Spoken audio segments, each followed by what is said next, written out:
வணக்கம், என் பெயர் சனுஷ்டி. 5ஆம் வகுப்பு படிக்கிறேன். வணக்கம், என் பெயர் பிரதீக்ஷா. நான் 5ஆம் வகுப்பு படிக்கிறேன். எண்ணம் எழுத்து வந்ததுக்கு அப்புறம் என் கிளாஸ் ரூம் எனக்கு ரொம்ப பிடிச்சிருக்கு. முன்னெல்லாம் எங்கள் கிளாஸ் ரூம் ரொம்ப எம்டியாக இருந்துச்சு. இப்போ நிறைய டிஎல்எம்ஸாக இருக்குது. என் கிளாஸ் ரூம் ரொம்ப அழகாக இருக்கும். நிறைய ப்ராஜெக்ட் பண்ணி பேஸ்ட் போட்டு வச்சு வச்சுருக்கோம். ஒவ்வொரு நாளும் எங்களுக்கு புதுசாக பாட்டு சொல்லித்தராங்க. அதெல்லாம் கற்றுக்கிறதுக்கு ரொம்ப இன்ட்ரெஸ்டிங்காக இருக்குது. எங்கள் ஒர்க் புக்கு ரொம்ப கலர்ஃபுல்லாக இருக்கும்.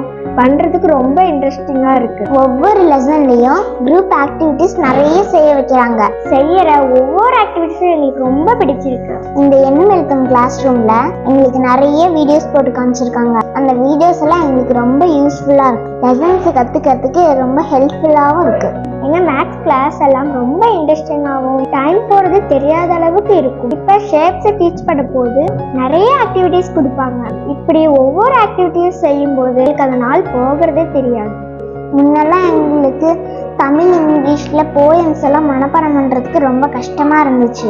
ஆனால் இப்போ எண்ணம் எழுத்து வந்ததுக்கப்புறம் இந்த போயம்ஸ் எல்லாம் மனப்பாடம் பண்ணுறதுக்கு ரொம்ப ஈஸியாக இருக்குது. ஏன்னா நாங்கள் இந்த ஒவ்வொரு போயம்ஸையும் ஆடி பாடி கற்றுக்குறோம். எப்போ கேட்டாலும் எங்களால் எல்லா போயம்ஸையும் சொல்ல முடியுது.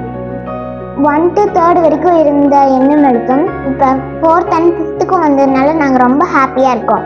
முன்னே இருந்ததை விட எண்ணம் எழுத்தும் வகுப்பறையில் நாங்கள் நிறைய கற்றுக்குறோம். ரொம்ப ஹாப்பியாக இருக்கோம்.